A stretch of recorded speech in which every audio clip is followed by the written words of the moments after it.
você vai ouvir uma ministração do pastor Cadu, da Igreja Metodista Valentim. Hoje nós vamos falar do sexto mandamento, né? O sexto mandamento, ele é fácil de ler, está em Êxodo 20, Êxodo capítulo 20, apenas o versículo 13, muito fácil de ler. Você achou aí, você faz uma leitura aí. A gente tem até que pedir para todo mundo esperar para ler junto, que é tão rápido essa leitura, né? Amém? Então, quem achou, fala achei. Então, você pode contar para mim o que está em Êxodo 20, 13. O que está escrito aí? Não matarás. Olha aí, não matarás. Esse é o mandamento que nós vamos estudar hoje. Queridos, nós vamos falar sobre o mandamento, não matarás. E quando nós olhamos para esse mandamento, nós percebemos que os primeiros mandamentos, eles trabalham a nossa relação com Deus, como eu me relaciono com a pessoa de Deus. Então vamos dizer que são os relacionamentos verticais, os relacionamentos nos quais eu olho para Ele, né, e me relaciono com Ele. Então olha aí, o primeiro mandamento fala, não terás outros deuses diante de mim, não farás para ti imagem de escultura, e o terceiro, não tomarás o nome do Senhor teu Deus em vão. Então esses aqui, nós chamamos ele do mandamento vertical, mandamento da relação do homem para com Deus, né? E não deixa de ser também esse 4, né? Lembra do dia do sábado para o santificar, ele vem como a bondade de Deus para nós. Nós trabalhamos sobre o descanso, como que nós devemos nos portar descansando em Deus, e trabalhamos a pessoa de Jesus como nosso descanso.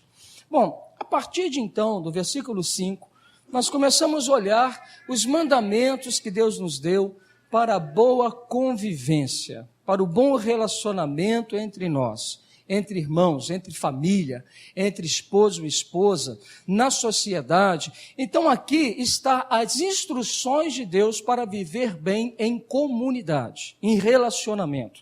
O quinto mandamento, nós falamos sobre honrar ao pai e a mãe.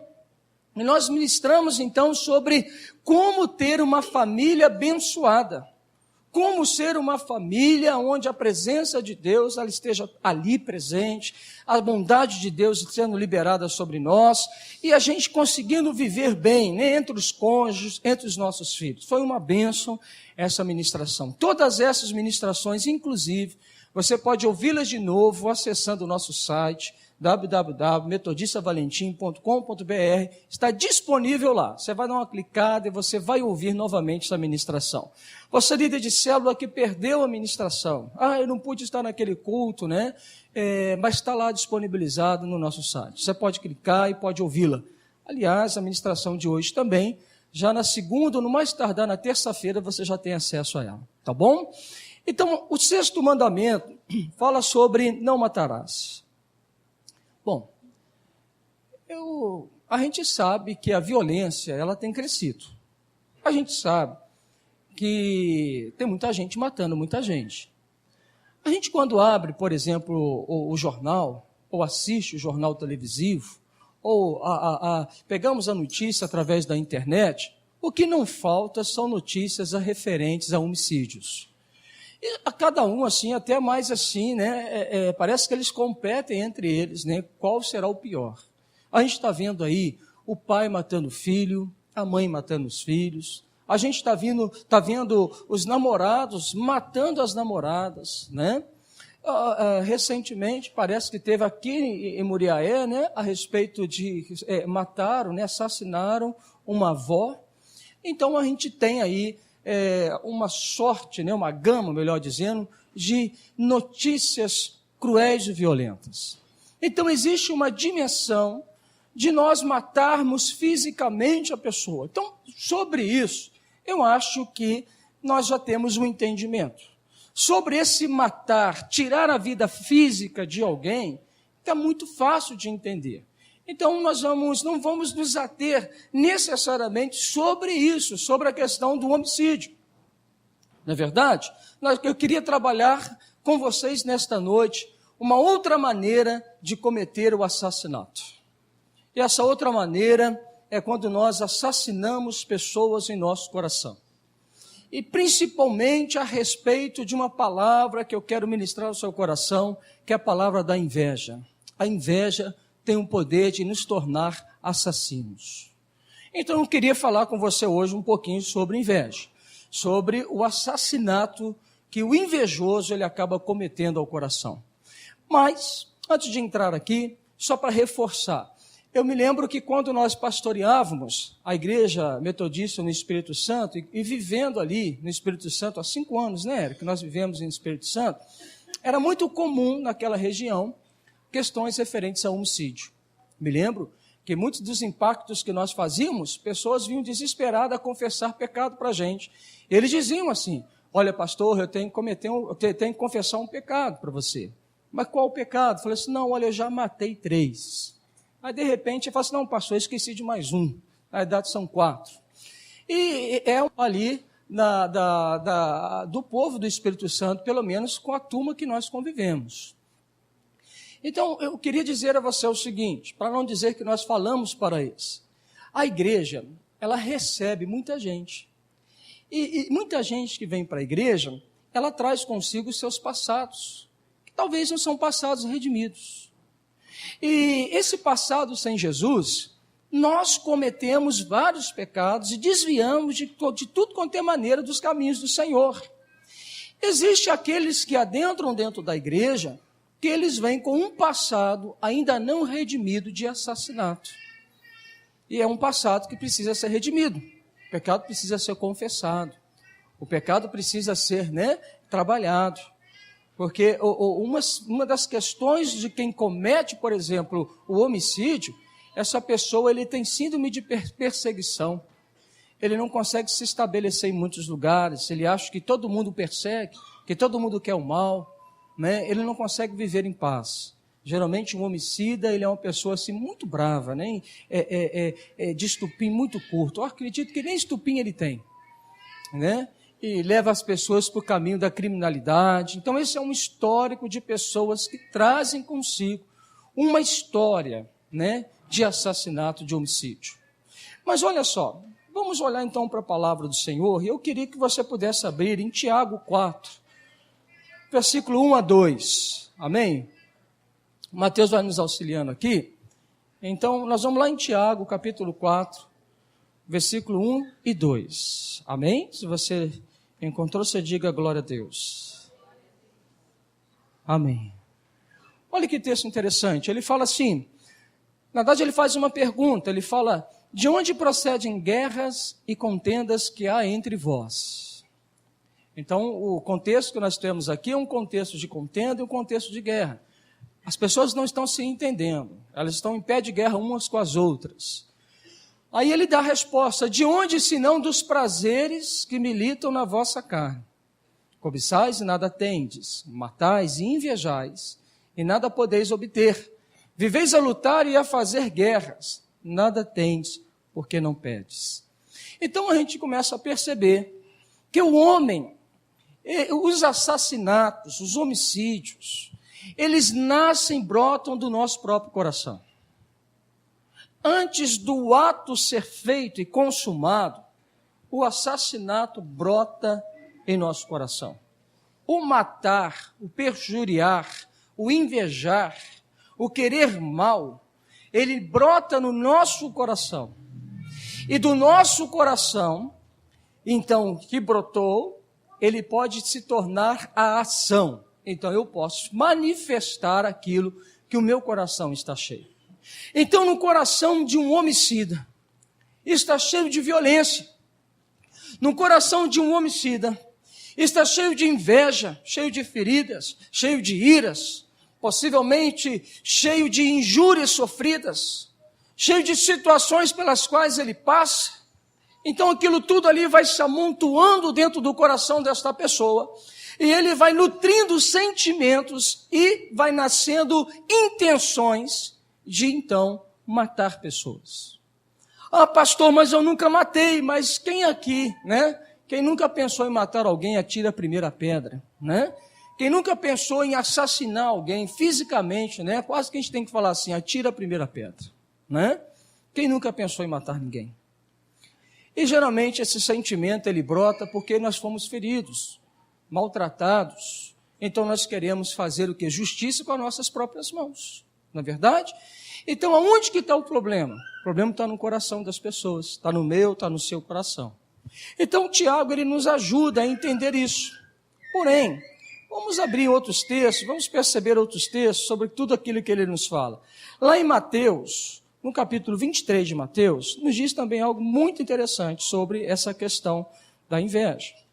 Então, vamos abrir Mateus 23.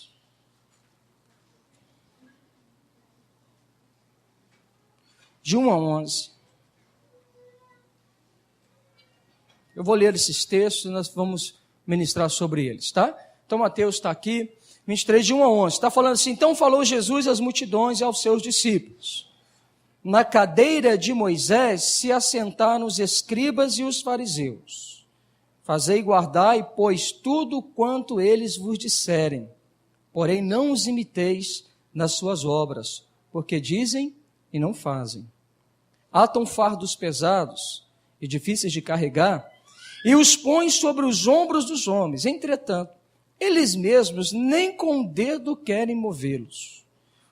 Praticam, porém, todas as suas obras com o fim de serem vistos dos homens, pois alargam seus filactérios e alongam as suas franjas.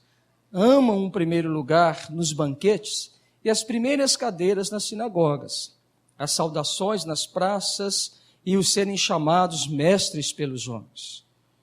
Vós, porém, não sereis chamados mestres, porque um só é vosso mestre, e vós todos sois irmãos.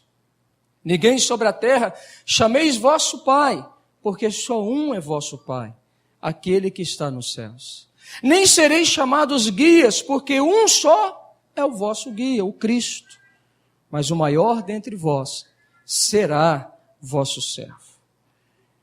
Amém? Então aqui até o versículo 11. E Mateus, ele nos traz um olhar.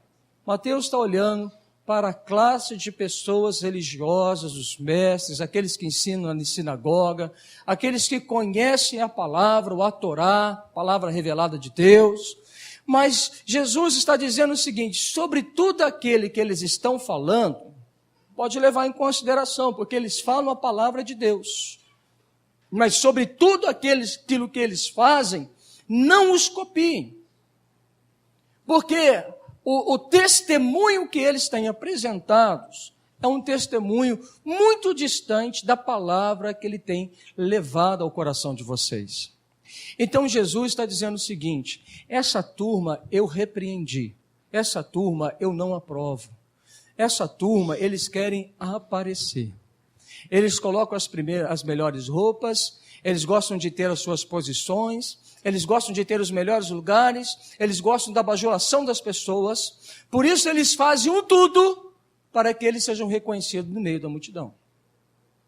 Então nós começamos a perceber aqui que existe certo tipo de pessoas que fazem o que fazem porque, na realidade, elas estão querendo um reconhecimento, os melhores lugares. Elas querem as posições maiores.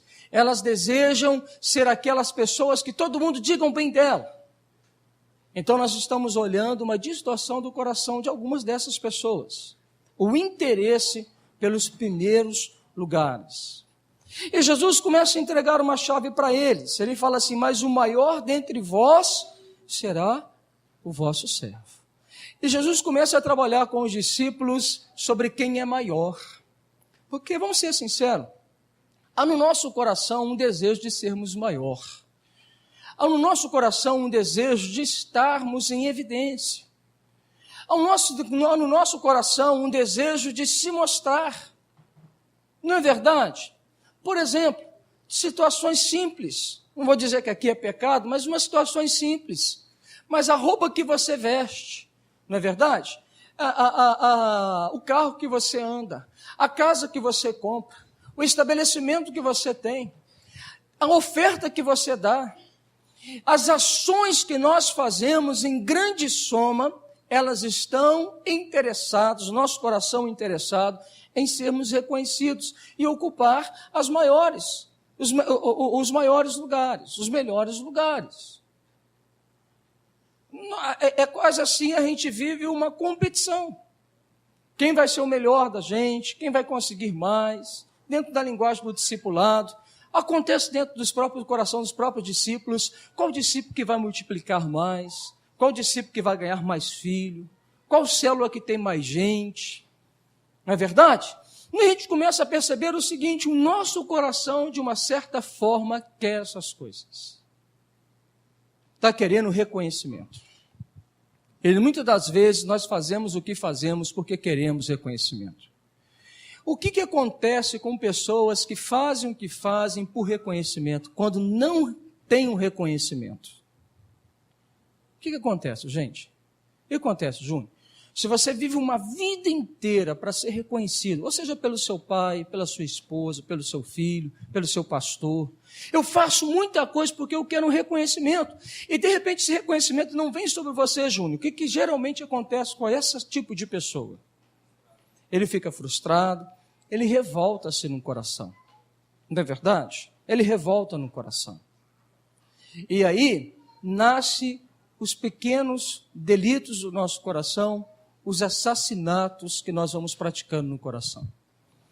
Nós vamos então magoando com pessoas, porque elas não nos reconheceram, porque ela não disse o que eu queria que fosse falado, ela não me honrou quando me chamou lá na frente, não bateu palma para mim, não reconheceu a bondade que eu tive com ela. E geralmente, o passo seguinte é que nós começamos a falar para outras pessoas a ingratidão da pessoa que não deu aquilo que eu esperava que ela me desse. Eu começo então a dizer, eu começo então a falar e falo assim, olha, a Mila é uma ingrata porque a Mila não reconhece aquilo tudo que nós fizemos por ela. Porque a Mila, ou porque a Érica, ou porque o Vitor, ou porque. E nós começamos a observar que quando falamos o que falamos, na realidade, tem ali um sentimento de frustração porque não me levaram em consideração. Né? Porque eu achava que as pessoas deveriam me considerar. Eu acho que eu sou o melhor. Eu acho que as pessoas deveriam fazer isso e aquilo. Isso mata relacionamento. Isso nos faz sermos pessoas de abandonos. Que isso, pastor? Nós abandonamos relacionamento. Nós abandonamos família. Nós abandonamos filhos. Nós abandonamos igrejas. Nós abandonamos tudo por causa de um pequeno sentimento. Nós maldizemos pessoas por causa de um pequeno sentimento que nós deixamos nutrir no nosso coração. E nós vamos matando aquilo que Deus quer que nós abençoemos. Aqui nós estamos no lugar, Leandro, que não tem nem desculpa, porque Jesus disse que nós devemos amar somente os nossos amigos. É isso que ele disse para a gente? Não. Jesus disse que nós devemos amar também o nosso inimigo. Então não tem desculpa. Então não tem desculpa para nós. Se eu preciso amar, e se a ordem de Jesus é amar, e se a ordem de Jesus é se dar, se a ordem de Jesus é nós nos oferecermos a nós mesmos, então não há lugar, ou não deve haver lugar em nosso coração para o invejar e para o querer ser o maior. E é aqui que Jesus está dando chaves, porque Jesus está falando assim, maior é aquele que serve.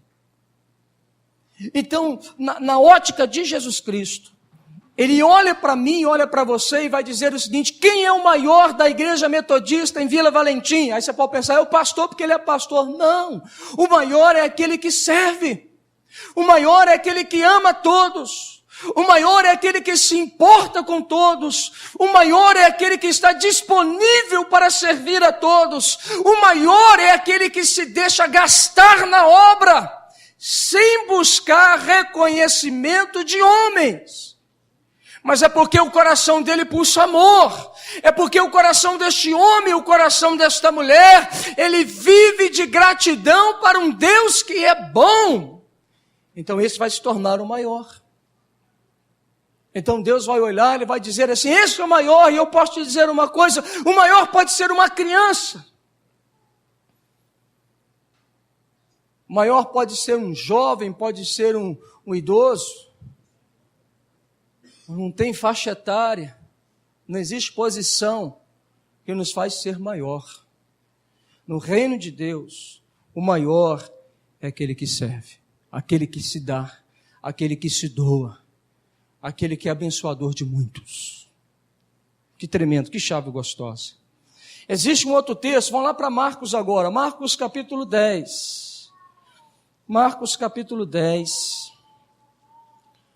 do versículo 35 ao 44.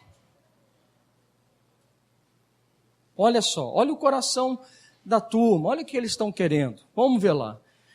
Marcos 10, 35 fala assim: Então se aproximou dele Tiago e João, filho de Zebedeu, dizendo: Mestre, queremos que nos conceda o que vamos te pedir.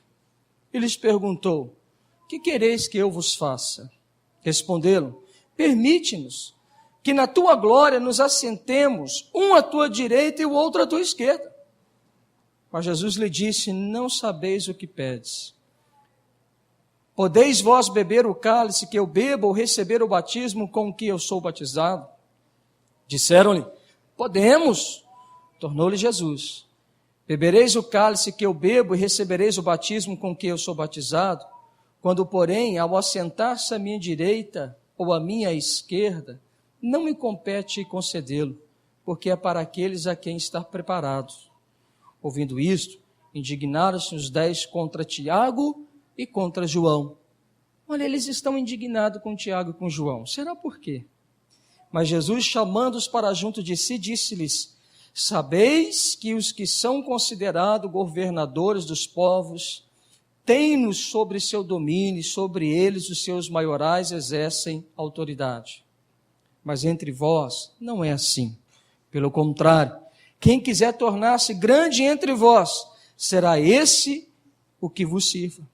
E quem quiser ser o primeiro entre vós, será servo de todos.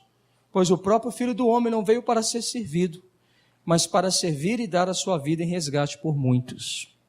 E ainda em Marcos 9, no versículo 33 ao 35, também diz assim: Tendo eles partido para Cafarnaum, estando ele em casa, interrogou os discípulos: De que é que discorris pelo caminho? Mas eles guardaram silêncio, porque pelo caminho haviam discutido entre si sobre quem era o maior. E ele, assentando-se, chamou os 12 e lhes disse: Se alguém quer ser o primeiro, será o último e servo de todos. Gente, nós estamos falando de discípulo de Jesus. Nós estamos falando de gente que caminha com Jesus. Nós estamos falando de gente que está comendo com Jesus o tempo inteiro, que está convivendo com Jesus o tempo inteiro. E essa riqueza do discipulado, porque no discipulado o coração vai ficando exposto. O discipulado, a luz vai invadindo as trevas do coração e as trevas a dar o seu salto. E Jesus então pode trabalhar com eles. Primeira questão que essas pessoas queriam: eles amavam Jesus, mas eles queriam reconhecimento e posição. Eles amavam Jesus, mas eles queriam reconhecimento e posição. Jesus começou a observar isso neles. Eu fico imaginando Jesus andando com eles, Vitor. E Jesus andava com os 12, e de repente ele via um grupo que fazia um bochicho. E geralmente, como acontece com a gente, você já pode ter feito parte de um grupo desse, ou já ter visto um grupo desse. Qual grupo, pastor? Aquele grupo que está falando mal de alguém, e quando aquele alguém chega perto, você deixa de falar mal dele. Bom, eu acredito que você já deva ter feito parte de um grupo assim. Também acredito que talvez você faça parte de um grupo assim. Porque isso é comum de nós pecadores. E aquela pessoa chega. E de repente chega e a gente muda o assunto, porque o assunto chegou, né? E a gente vai para outros cantos. Mas olha que interessante aqui. Aconteceu com Jesus. Eu imagino Jesus andando com os discípulos. De repente Jesus está andando, está lá pelas bandas de Cafarnaum. E Jesus está saindo de um lugar ao outro. E de repente está lá o grupo deles. Talvez o grupo está dividido. Talvez é o grupo de João, o grupo ali de Tiago, o grupo de Pedro. E lá do lado de lá está o grupo do André. E estão os demais para o lado de lá, divididos, cochichando uns com os outros e falando uns com os outros. Talvez estão lá os discípulos também dizendo assim: ora, Jesus ama demais a João e ama de menos a gente. João é um oportunista. João quer o melhor lugar. Olha lá o João, João é um safado. Olha lá o Tiago, Tiago é um safado. O Pedro é um safadão. Olha lá, ele não deixa a gente nem chegar perto dele. Eles estão cochichando. E o que eles estão querendo? Eles estão querendo os melhores lugares. Eles estão querendo ser reconhecidos. Porque na cabeça deles, eles estão achando que o reino de Deus, eles são servidos. Na cabeça deles, estão achando que, por serem discípulos de Jesus agora, eles precisam só mandar. E todo mundo tem que obedecer agora o que eles falam. Na cabeça deles, eles estão começando a achar que ser discípulo de Jesus é uma máxima honra que os colocam sentados sobre tronos. E agora eles deixaram aquela vida de servir. E agora eles passarão a ser muito servidos. Aí Jesus começa a trabalhar no coração deles. Jesus fala assim, não é assim. Com governantes do mundo é assim. Mas entre nós não deve ser assim. Entre nós é diferente. Entre nós, cristãos, o maior é o menor. Aquele que mais serve, aquele que mais ama, é aquele que mais se dá.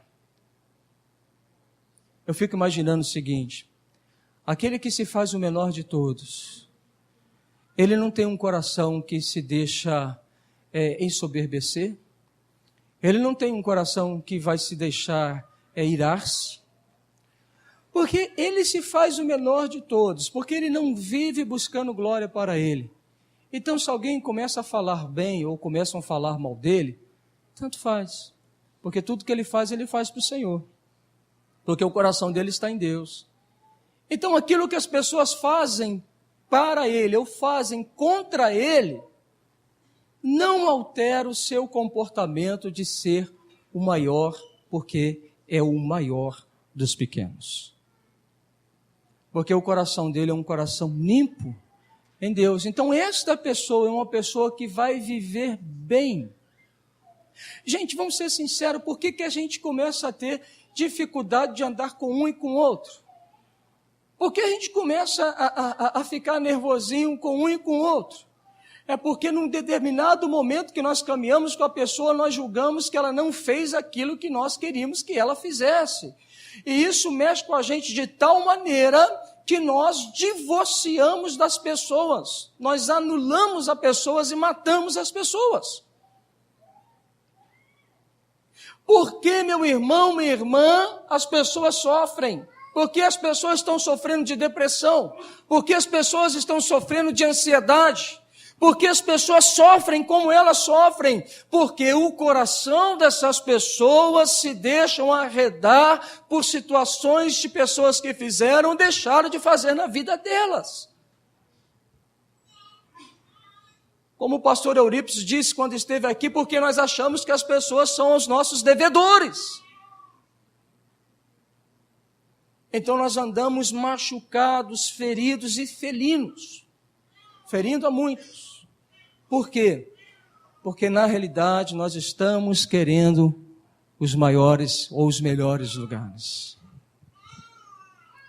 É interessante quando a gente percebe a transição de uma igreja. Toda igreja passa por uma transição, toda ela. Porque quando nós olhamos para a igreja, falando em igreja, mas poderíamos falar de sociedade também, de governos sociais também, tudo passa por transição. O que é transição? É quando um que governa, um que influencia, agora ele dá lugar para o novo que vem. E esse novo que vem, ele será agora o novo governo, a nova influência. É assim. Uma geração precisa preceder uma outra geração. Mas geralmente quando nós falamos de igreja, quer ver uma situação quando nós queremos caminhos ou lugares maiores? É quando nós, por exemplo, falamos assim, agora a igreja eu não conheço mais, agora a igreja ela não é mais a minha igreja, agora a igreja não é do meu jeito, porque agora chegaram gente e agora eles fazem diferente, porque na minha época eu fazia desta forma e fazia desta maneira. Isso evidencia uma pessoa que tem problema com a transição, daquilo que é um processo natural da vida. Mas alguém que é o maior porque ele é o menor, ele olha a transição, ele fala assim, eu vejo o mover de Deus sobre isso, e eu não quero ficar de fora do mover. Eu vejo um agir de Deus, e eu não quero ficar fora do agir. Numa geração que ficou perdida, somente Caleb e Josué que se salvaram.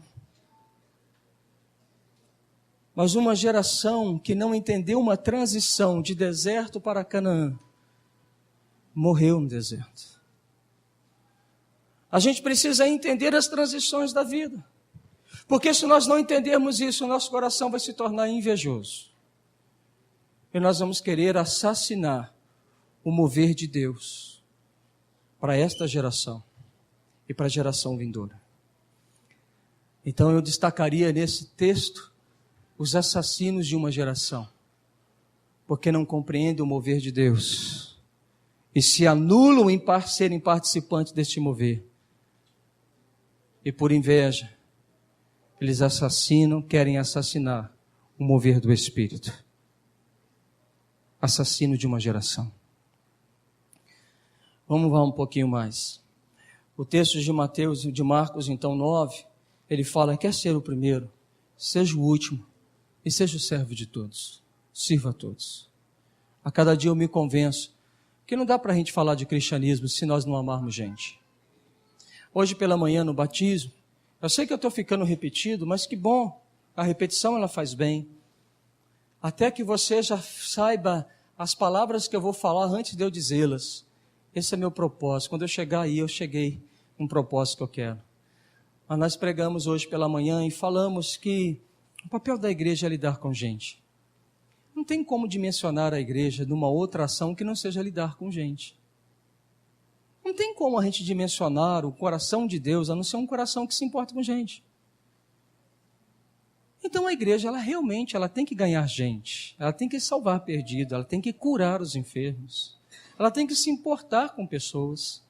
A igreja verdadeira de Jesus, porque é menor, porque serve a todos, porque é o sal que tempera, porque é a luz que ilumina. Então a igreja, ela exerce o seu papel quando ela de fato ela é servidora. E não tem como nós imaginarmos igreja, querido. O seu cristianismo, ele não pode ser entendido um cristianismo de fazer, de entrar e sair. Isso é religião. Isso aí nós fazemos para gastar no nosso bel prazer. É o rolo lá do Tiago. Quando você escolhe não se envolver com as coisas que Deus está envolvido, você está escolhendo viver uma vida para ser servido.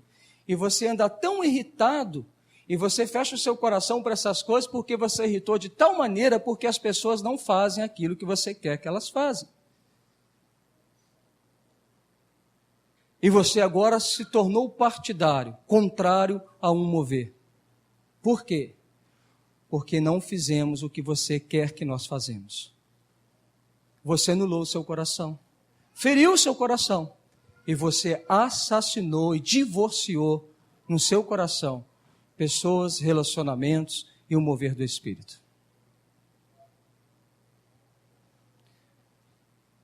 Nós matamos algo. Ou nem permitimos que nascesse algo. Então, de homicida a gente pode falar, nós começamos a abortar algo. Nós tomamos a pílula do dia seguinte. Eu não quero nem ouvir essas coisas. Estou tomando a pílula do dia seguinte. Não quero esse envolvimento. Não quero a responsabilidade de cuidar de pessoas. Você tem direito de não querer. E nós devemos o respeito a cada um de vocês que assim desejam viver. Mas isso é a contramão do cristianismo. Isso é contramão do coração de Deus. Isso é contramão daquilo que Deus espera que nós façamos. Nós não podemos nos anular se queremos de fato agradar a Deus, dos chamados e das ordenanças de Deus. E ao fazê-lo, faça para ser o menor. Sirva a todos com amor. Se gaste na obra. Se doe na obra. Se dá. A cada dia se dá e se doe. Ame pessoas. Preocupe-se mais com pessoas e menos com coisas. Ame pessoas. Invista em pessoas. Percebam as pessoas. Caminhem com as pessoas. Isso nos fará ser um povo que agrada o coração de Deus. Deus vai achar graça em nós. E Deus vai dizer para a gente assim, opa, olha lá, aquele lá é o meu maior. Por quê? Mas ninguém conhece ele na face da terra, pastor. Mas ele é o meu maior. Ele é conhecido aqui no céu. Porque eu tenho visto como ele está servindo, como ele está se gastando. Talvez os maiores, governantes não sabem dele. Talvez ele não está na massa, talvez ele não tem 1 milhão de curtidas no Facebook. Mas no céu, ele tem trilhões de curtidas, porque eu e os meus anjos estamos vendo que ele é o menor. Que ele se faz o menor. Que ele se gasta na obra. No céu ele tem curtida. No céu ele tem torcida. No céu nós paramos para analisá-los e vê-los, porque ele resplandece na terra a multiforme graça do meu coração. Porque através dele eu me revelo na terra, porque através dele eu me dou a conhecer por todos. É isso que o Senhor faz. Onde está isso, pastor? Está lá em Efésios 6:10. A multiforme graça de Deus se revela pela igreja. Meus amados, o que pode nos roubar desse propósito? Eu vou explicar para você, e aí nós terminamos. O que pode nos roubar desse propósito? O que é, pastor? Fala aí, eu vou falar para você. Então você vai abrir em Gênesis 37. Gênesis 37. Gênesis 37. Do 4 ao 11.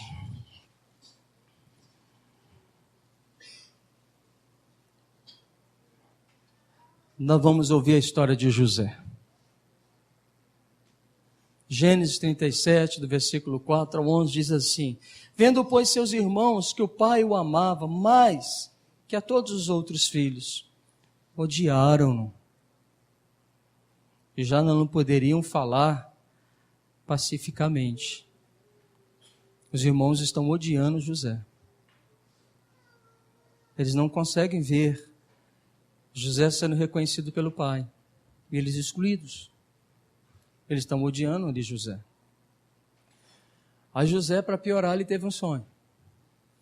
José teve um sonho, o relatou aos seus irmãos, por isso odiaram ainda mais.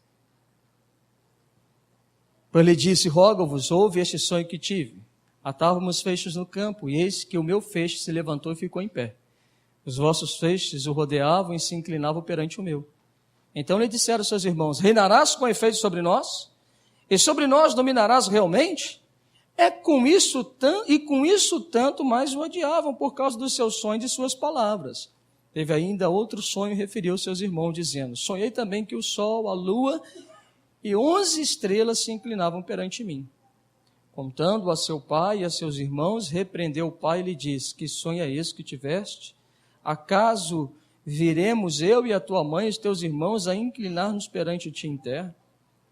Seus irmãos tinham ciúmes. O pai, no entanto, considerava o caso consigo mesmo. Rapaz, tosse louco. Aconteceu isso. O pai, os irmãos se prostraram, reconheceram como aquele que Deus levantou para favorecer um povo. E aconteceu isso mesmo quando também o governo do Egito reconheceu a graça de Deus que estava sobre ele. O sonho se cumpriu, você sabe a história. É verdade, você pode olhar para um outro ângulo e falar assim: poxa, mas José também parece que era um cara que gostava de se gabar. Aí isso aí dá depois uma nova pregação. Mas o que eu quero dizer para você, meu querido e querida, o que esses irmãos fizeram com José? Eles pagaram o lanche para ele. O que eles fizeram? Eles assassinaram no coração. Não foi? Foi ou não foi? Aí quando nasceu o ódio do coração deles, qual foi a ação que eles praticaram?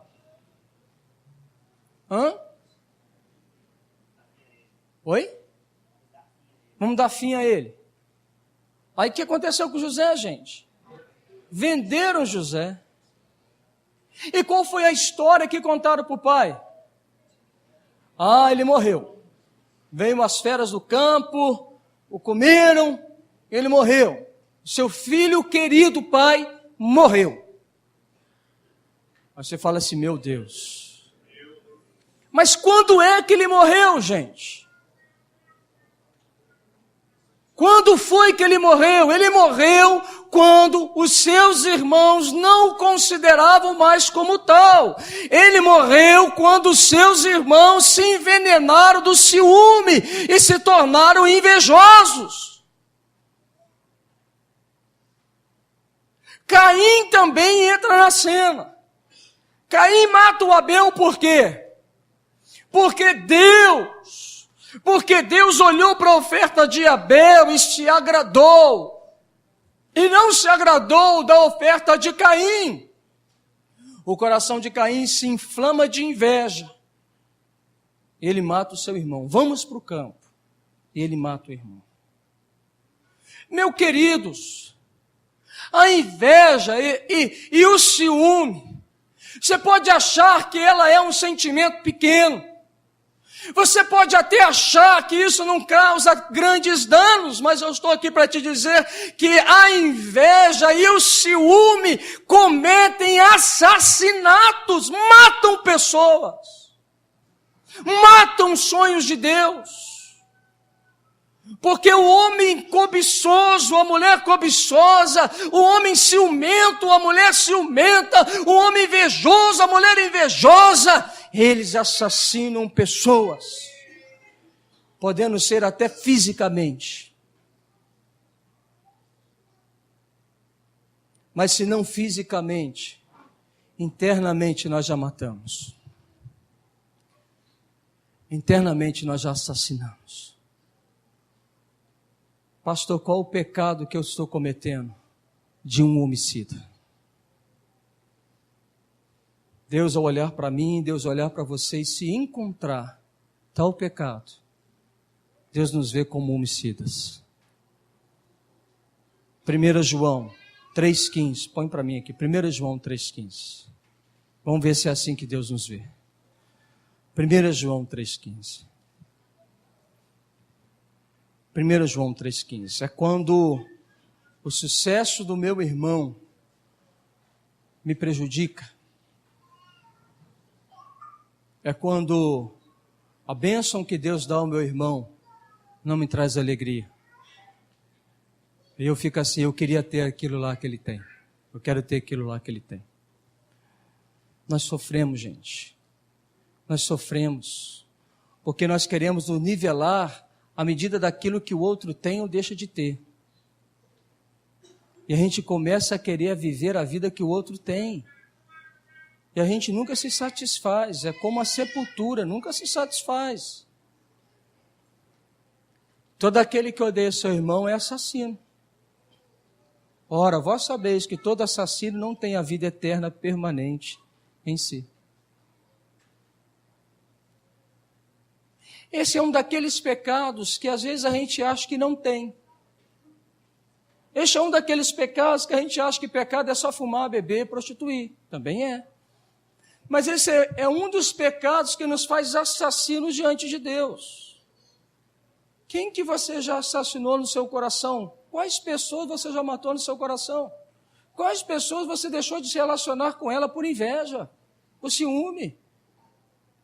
Quantas pessoas você já assassinou, quebrou relacionamentos que vocês tinham, quando desde pequeno, eu brincava com a pessoa desde pequeno, brincava de amarelinha, de pique-esconde, brincava de futebol, nós fazíamos a farra junto, mas hoje essas coisas se perderam porque o ciúme entrou no seu coração. Ah, porque ela tomou o que é meu, porque ela pegou o que era meu, porque ela fez isso e fez aquilo, porque ela cresceu e eu não, porque hoje ela é uma pessoa assim e eu não. Querido, você não é medido pela importância das coisas que você tem, mas por quem você é. Eu me lembro que quando, na minha adolescência, eu morei, e meus pais ainda moram, num bairro, principalmente na época que eu era adolescente, era um bairro de classe média alta. E a minha família, uma família simples. E eu me lembro que para que eu pudesse me equiparar aos meus colegas, eu me vestia com as roupas mais caras. Olha, eu não podia ter o carro que eles tinham para sair. Eu não podia viajar para onde eles viajavam. Eu não podia comer o que eles comiam. Eu não tinha a casa que eles tinham, desejava isso tudo. Mas eu podia comprar a roupa que eles vestiam. E quando eu ia na rua, ou quando eu saía do meu domicílio, onde o Dudu era conhecido, as pessoas não me conheciam, então logo, se alguém me visse com uma roupa e bem vestido, ia falar assim, ele é rico, deve morar numa casa assim, e deve ter um carro assim. E naquela época, assim, eu não era de Jesus, eu me lembro que eu gastava dinheiro para beber uísque. E o uísque rendia a noite inteira, porque eu só tinha dinheiro para comprar uma dose. Mas tomar o uísque era uma postura de quem tem dinheiro. Então eu pensava, as meninas vão ver que eu estou com bala na agulha, né? E elas vão me favorecer. Era a arte do galanteio, né? Rapaz, deixa eu te dizer uma coisa para vocês. Assim, isso não estava no sermão não, eu quero dizer uma coisa para vocês, eu não sei se vocês veem da maneira como a gente tem visto. Mas você sabe que a gente pode mudar até a situação de uma cidade? Eu vou te explicar por quê. Porque, sinceramente, eu vou te dizer uma coisa, e Jerônimo, fica bravo comigo, e nem fica bravo comigo também aí, a Cristina, os familiares da Cristina, eu não estou querendo fazer o seu negócio deixar de vender, mas eu nunca vi uma cidade que use tanto ouro como Muriaé. Por isso eu estou pedindo desculpa, mas eu nunca vi, sinceridade, eu nunca vi. Os primeiros ouros que eu fui ter aqui nessa cidade foram ganhos. O Jerônimo me ajudou com alguns aí, né? Essa aliança eu ganhei. Os primeiros ouros que eu vesti. Mas o mais impressionante é que tem um monte de gente que não pode ter ouro e tem. Porque estão vivendo o quê? Uma ostentação. Estão querendo mostrar uma vida que eles não têm e não possuem. Ó, o Betinho até escondeu o ouro dele ali. Eu acho, eu não sei se eu vou achar concordância no seu coração, eu me identifico com essa cidade, eu gosto dessa cidade, se eu pudesse morrer, eu morreria aqui, né? Vocês iam fazer meu sepultamento aqui dentro, ia cantar glória, glória e aleluia, né? Mas deixa eu te dizer uma coisa, quando eu olho para Muriaé, a cidade, gente, eu vou dizer isso aqui, mas assim, a cidade, eu não estou incluindo todos vocês, aí eu acho que cada um deve olhar para si mesmo, e você tem seu juízo de valor para concordar ou não concordar com o que eu falo. Mas me parece que a cidade, ela gosta de viver falsidade e maquiar realidades. A gente vê isso nas próprias obras públicas, um maqueio das realidades. Nós começamos a maquiar realidades que nós vivemos.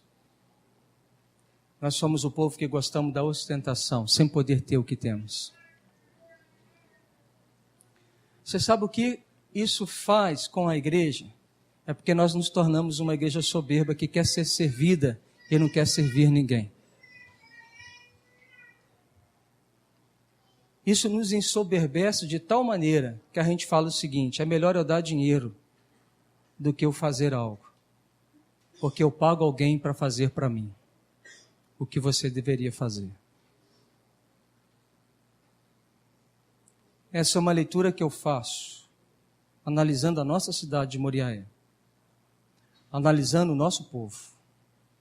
Por isso eu estou pedindo desculpa ali aos nossos queridos, que talvez isso daí vai fazer com que a venda dele caia. Não vai cair porque Deus é o Deus dele. Mas talvez vai fazer você pensar duas vezes e não ostentar algo que você não é. Os assassinatos acontecem assim. O matar, o perjuriar, o assassinar. Começa quando nós queremos viver uma comparação, nos diminuímos. E como eu não consigo, segundo o meu entendimento, alcançar o que eu tenho, que eu quero, eu assassino aquilo então. Que era o que eu mais queria ter. Eu corto relacionamentos com pessoas. Saio de igrejas. Rompo com famílias. Olha aí. Não matarás. Eu estou te dizendo que esses Mandamentos, eles são mandamentos sociais. É relacionamento social. Eu quero então te fazer uma pergunta, para a gente orar. Você já assassinou alguém ou tem assassinado alguém no seu coração? Você é uma pessoa ciumenta, invejosa? Você tem de fato matado pessoas, situações? Olha, eu nem tinha pensado nisso, mas você é um desses que talvez a gente disse aqui que é o assassino de uma geração. Que não abre o coração para o mover do Espírito, porque se sente prejudicado. Eu queria te dar uma oportunidade para que nós pudéssemos orar. Quando eu olho meu coração, eu reconheço áreas que eu sou ciumento. Eu reconheço áreas que eu também sou invejoso. Quando olho para o meu coração, eu percebo que no meu coração tem muitas coisas que precisam ser trabalhadas. Quando eu olho para mim, eu percebo que a palavra ela fala muito forte comigo. E que Deus me ama e me ajusta tanto. E quando eu ouço algumas coisas que Deus fala a meu respeito, em primeiro momento eu quero me desculpar. Eu digo para Deus, Deus, não é bem assim. Mas Deus na sua doçura, e Deus na sua paciência, Ele sabe como nos fazer ver e enxergar o que de fato é. Porque no fundo a gente sabe o que é, mas a gente não quer dar o braço a torcer. E quando então Deus Ele vem, Ele sussurra no nosso ouvido, Ele fala com a gente com a sua voz graciosa. E quando então eu falo assim, Deus, o Senhor venceu, realmente eu sou isso aí, mas eu não quero ser mais. E quando a gente chega nesse momento, a gente chega num momento chamado sala de concerto, ou mão do oleiro, onde ele quebra o vaso, onde ele vai fazer de novo. E é o momento da olaria de Jeová, onde ele começa a fazer eu e você sermos aquilo que ele quer que sejamos. O menor para ser o maior na visão dele. Para ouvir essa e outras ministrações, acesse www.metodistavalentim.com.br.